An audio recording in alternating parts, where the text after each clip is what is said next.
Halo Sobat Kepo, what's up bro? Ya gua harap kalian semua selalu sehat dan juga bahagia. Selamat datang kembali di channel Pemersatu Baki. Dan kali ini gua akan kembali melanjutkan cerita Baki dalam As Bangke alias Abang Kehaya. Daripada banyak bacot, langsung aja kita cekidot. Di video gua yang sebelumnya, Tokugawa kedatangan tamu seorang pria. Dan terlebih katanya dia adalah pelaku yang menendang batu nasu terbelah jadi dua. Tokugawa sampai dibuat heran lantaran tuh orang bilang kalau tuh batu terbelah dua hanya dengan sekali tendang. Tapi lagi enak-enak banggain dirinya, tahu-tahu datang seorang pria. Dan ternyata dia adalah Yujiro Hanma, bulu ketek dajal dikasih nyawa. Kagak pakai assalamualaikum, Yujiro masuk dan kemudian langsung duduk. Lantaran Yujiro ngecengin Kehaya, secara tiba-tiba Yujiro langsung ditendang di muka. Tapi hasilnya kagak kena. Dan Kehaya ya kagak mau kena tengsin, malah minta Yujiro buat ngebuktiin. Tapi yang terjadi baru aja mengedipkan mata, bijinya udah kena.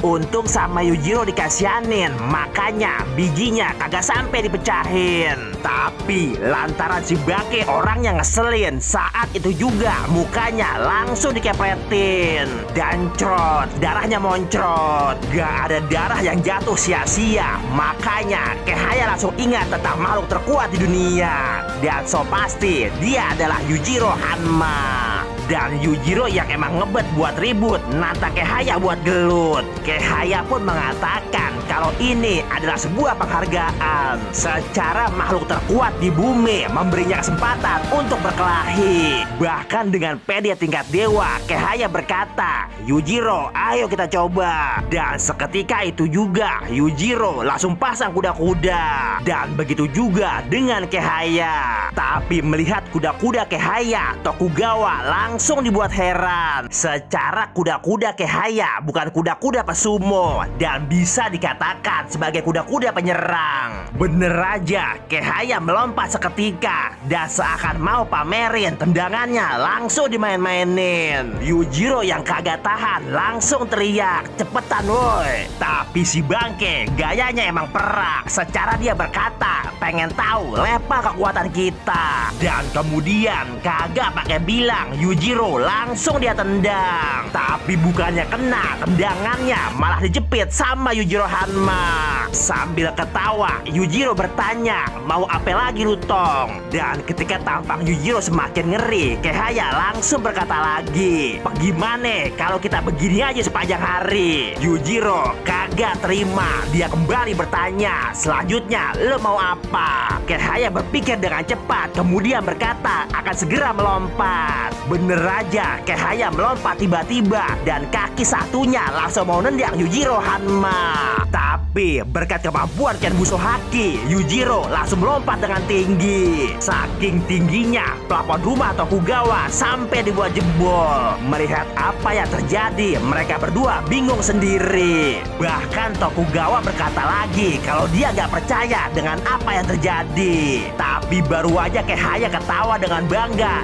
Yujiro datang tiba-tiba. Suwe, Tokugawa yang dibuat kaget. Buset. Yujiro mengatakan kalau bangunan tua kayak gini banyak ruang tersembunyi. Tapi Tokugawa yang kagetnya beneran sampai mengatakan, "Jangan-jangan lo itu Hikita Tenko alias pesulap Jepang."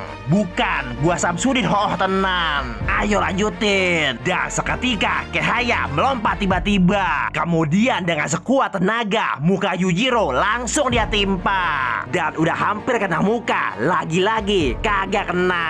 Yujiro hilang dari pandangan, tapi tahu-tahu muncul di belakang. Kehaya kembali menyerang, tapi yang terjadi malah dia yang kena tendang. Saking kencangnya dia beri, plafon rumah Tokugawa ampe jebol lagi. Tokugawa langsung terperangah, hancur dah rumah gua. Bahkan kali ini lobangnya tambah lagi. Satunya lobang Kehaya, satunya lagi lobang Yujiro Hanma. Tapi tiba-tiba kacungnya Tokugawa datang dan langsung berkata kalau Kehaya udah pulang ke rumahnya. Bocah ambekan makan, kalah pulang emaknya datang. Dan kemudian waktu pun berganti. Di sebuah restoran yang kagak tahu tulisannya apaan, tampak Haya dan Tokugawa yang lagi makan-makan. Kagak pakai dikupasin, kerang ijo langsung dikunyahin. Dan biar kagak nyangkut, dia dorong pakai bir. Belum kenyang juga, setumpuk lumpia dia minta. Dan kagak pakai baca bismillah, lumpia langsung dia punya-punya. Dan lagi dia pesen sebakul mie. Kayak bocah kelaparan, tuh bakmi langsung dia makan. Dan akhirnya habis juga.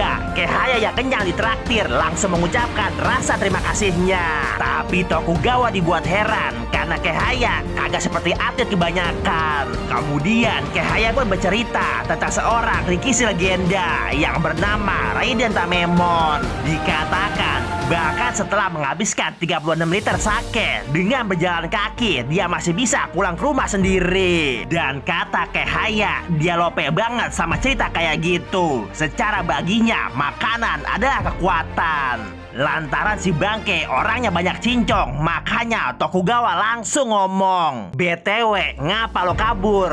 Tapi Haya langsung menyangkalnya. Tokugawa nggak terima, secara buktinya jelas ada. Dan lobang adalah bukti kalau lo udah lari. Dan lantaran itu juga Tokugawa kagak bisa nerima. Tokugawa berkata, bagaimana juga lo adalah Taima Haya ke-101.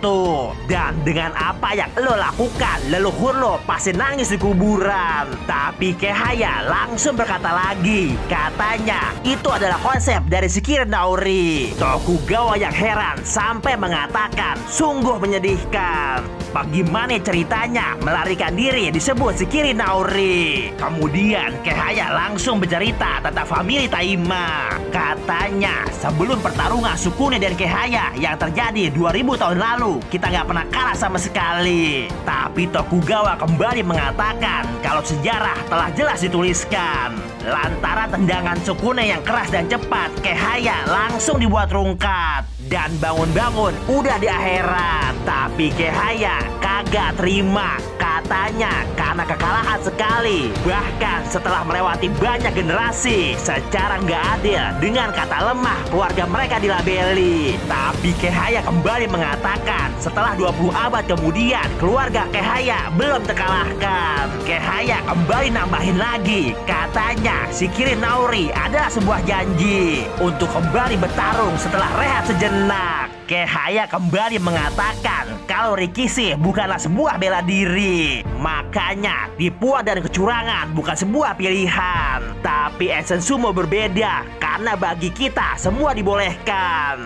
Colok mata, pecahin biji, semua boleh aja, kecuali satu, yaitu kekalahan. Dan ketika Haya dan Tokugawa lagi asik berbincang, tahu-tahu ada seseorang yang datang. Dan ternyata dia adalah Doppo Orochi. Lalu apakah maksud kedatangan Doppo Orochi? Dan siapakah di antara mereka yang akan dilubangi? Ya, kita bikin asik aja di video gua yang selanjutnya.